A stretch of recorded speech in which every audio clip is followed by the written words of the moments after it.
Underground बकरी चोर।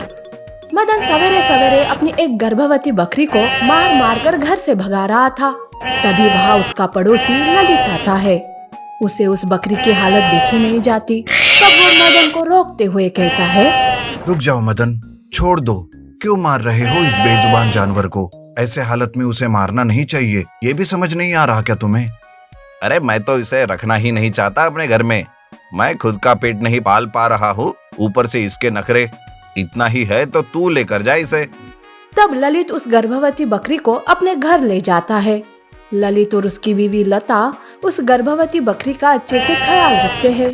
कुछ ही दिनों में बकरी को 2 जुड़वा बच्चे होते हैं, जिस वजह से वो दोनों बहुत खुश हो जाते हैं। तब लता कहती है, क्यों ना हम बकरियां पालने का काम करें? देखिए, हम इन बच्चों को अच्छा खाना पीना देकर हट्टे खट्टे बनाएंगे और बाद में उन्हें बेचकर पैसे कमाएंगे। वैसे भी बाहर काम करने से कुछ ज्यादा पैसे नहीं आ रहे घर में। हाँ, ये तो सही है। हमारे लिए बकरी लक्ष्मी का रूप लेकर आई है। उस दिन के बाद से वो दोनों अपना सारा ध्यान बस बकरियों पर ही लगाने लगते हैं। बकरियों के बच्चे आते जाते थे और जब वो बड़े हो जाते थे तो वो उन्हें अच्छे खासे दामों में बेचा करते थे। ऐसे ही ललित के पास ढेरों बकरियां जमा हो जाती है। ललित और उसके परिवार के दिन बदल चुके थे, पर जब मदन ललित और उसकी बकरियां देखता है तो उसे मन में जलन होती है। ललित मेरी बकरी की वजह से पैसे कमा रहा है और मैं हूँ कि पाई पाई के लिए मोहताज हो रहा हूँ। काश मैं अपनी बकरी को इसे ना देता। वैसे आज अगर मैं उसे अपनी बकरी वापस मांग लूं तो मैं ही सबके सामने बुरा बन जाऊंगा। अब तो मुझे कुछ अलग ही करना होगा मेरी बकरी हासिल करने के लिए। मदन ललित की बकरियों से खुद की कमाई करना चाहता था, इसीलिए वो एक प्लान बनाता है। उस प्लान के हिसाब से मदन अपने ही घर के आंगन में एक अंडरग्राउंड में जगह बनाता है। उस अंडरग्राउंड के ऊपर मटन शॉप लगाता है। वो उस दिन मिठाई लेकर ललित के घर जाता है और उसे मिठाई देते हुए कहता है, सुन ललित, मैंने मटन शॉप खोला है, ये लो उसकी मिठाई। अब मैं भी तुम्हारे जैसे पैसे कमाऊंगा। अरे वाह, बहुत बढ़िया मदन। नए काम के लिए तुम्हें बहुत बहुत बधाई। वैसे हम पड़ोसी हैं, अब तो तू मुझसे ही बकरियां खरीदना। अरे नहीं नहीं ललित, फिलहाल मेरे पास पर्याप्त बकरियां है, पर कभी समय आया तो मैं तुम्हारे पास जरूर आऊंगा। उसी रात मदन ललित के यहाँ से 2 बकरियां चुरा कर अंडरग्राउंड में रख देता है और दूसरे दिन सवेरे उन्हें काटकर मटन बेचने लगता है।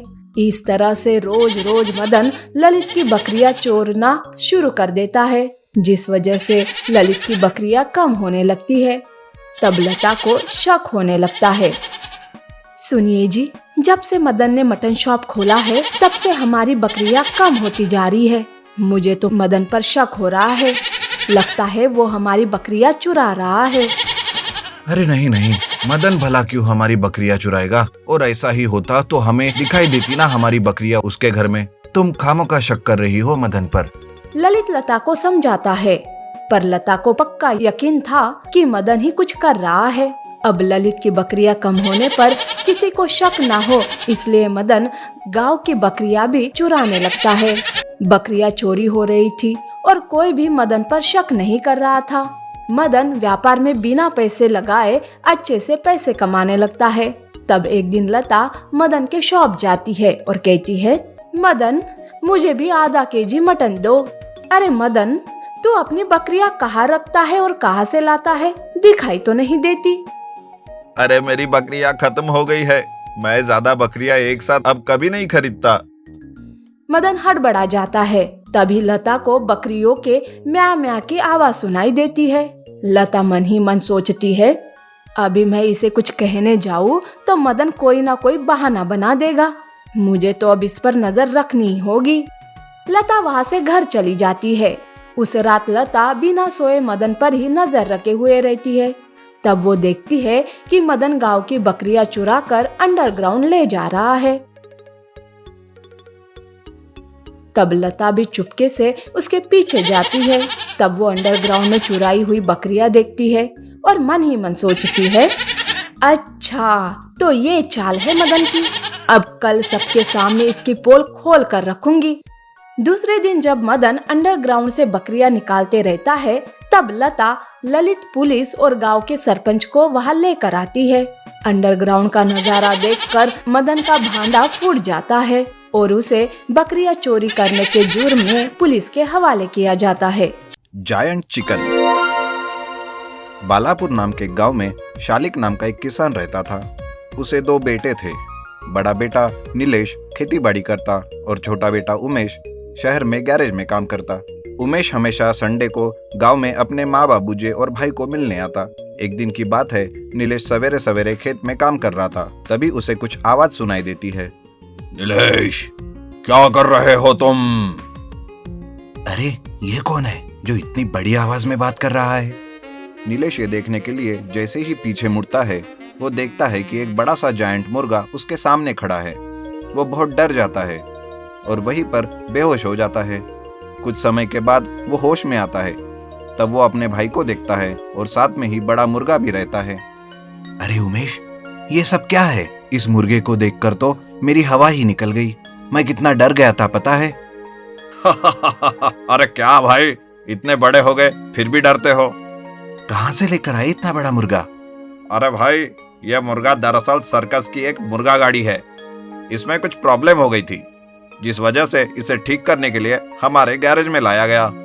वैसे तो यह रिपेयर हो गया, सोचा आपकी थोड़ी फिरके ही ले लूं। अरे वाह बेटा, अपने बड़े भाई की फिरकी लेगा। दोनों हंसते हैं और थोड़ी देर में नीलेश सोचकर कहता है, अरे उमेश, तू बहुत ही अच्छे समय पर गांव में आया है। जैसे तूने मेरी हवा निकाली, ठीक वैसे ही एक आदमी की हवा निकालनी है हमें। कौन है भाई और क्यों उसकी हवा निकालनी है? उमेश, हमारे गांव का जो जमींदार है वो मजबूर किसानों का फायदा उठा रहा है। उन्हें ज्यादा ब्याज पर कर्जा देता है और जब किसान उस कर्जे को वापस नहीं दे पाते तो वो उनकी जमीन हड़प रहा है। अच्छा, फिर तो उसकी हवा निकालनी जरूरी है भाई। नीलेश और उमेश मिलकर एक प्लान करते हैं। प्लान के हिसाब से उमेश शाम को जमींदार के घर जायंट मुर्गा बनकर जाता है और उसको डराता है। अरे ओ जमींदार, निकल घर से बाहर, देख कौन आया है तेरे द्वार। अबे कौन है बे जो शाम को मुझे परेशान करने आया है? जमींदार जैसे ही घर से बाहर निकलता है, उसके सामने बड़ा जायंट मुर्गा देखता है। वो बहुत डर जाता है। अरे बाप रे, ये क्या है? ये क्या मुसीबत है? इतना बड़ा मुर्गा, मैंने तेरा क्या बिगाड़ा है? तू क्यों यहाँ आया है? ठीक कहा जमींदार, मैं एक मुसीबत ही हूँ जो तेरा काल बनकर आया हूँ। मुझे बहुत भूख लगी है, मुझे खाना दो, नहीं तो मैं तुझे ही खा जाऊंगा। जमींदार अंदर जाकर अनाज की बोरियां लेकर आता है और जायंट मुर्गे के सामने रख देता है। जायंट मुर्गा भी पूरा अनाज अपने पेट के अंदर डाल देता है, लेकिन उसकी भूख नहीं मिटती। वो कहता है, अरे क्या जमींदार, तेरे इस अनाज से तो मेरी भूख ही नहीं मिटी। तो फिर और क्या चाहिए? मेरी भूख कागज से मिटती है।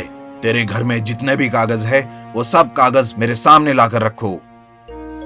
जमींदार डर के मारे घर के अंदर जाता है और उसके पास जितने भी कागज होते हैं वो सब जायंट मुर्गे को ला कर देता है, लेकिन फिर भी मुर्गे की भूख नहीं मिटती।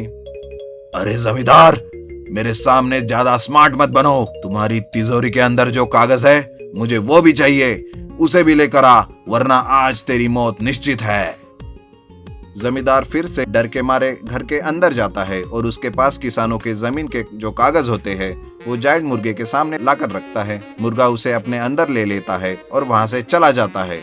फिर उमेश घर जाकर सारे कागजात निकालता है और उनको वापस किसानों में बांट देता है। कुछ दिन बीत जाते हैं और जमींदार गांव में सर्कस देखने जाता है और जैसे ही जमींदार वहां पर जायंट मुर्गा देखता है, अरे ये तो मुर्गा सर्कस का है।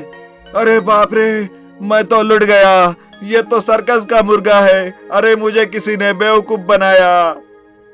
ऐसा कहकर जमींदार अपने सर पर हाथ रखता है। इधर नीलेश और उमेश उस पर जोरों से हंस पड़ते हैं।